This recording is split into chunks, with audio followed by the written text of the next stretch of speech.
In a world where fruits and vegetables come alive, a talking cucumber named Carl dreams of becoming a tomato.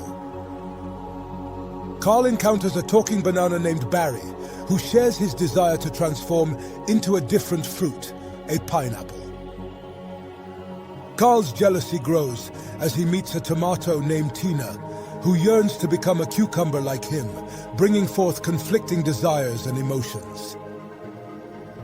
Carl and Barry take different actions to achieve their desired transformations, seeking advice from other fruits and vegetables and encountering obstacles along the way.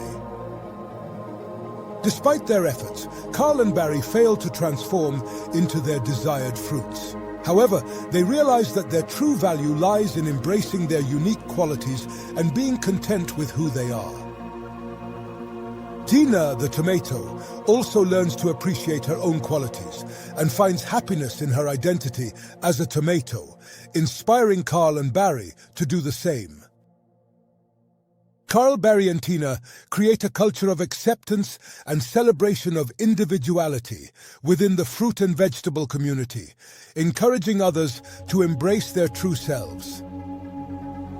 The story concludes with a poignant image of Carl, Barry, and Tina standing together, each proud of their own fruit identity, symbolizing the beauty of diversity and self-acceptance. The end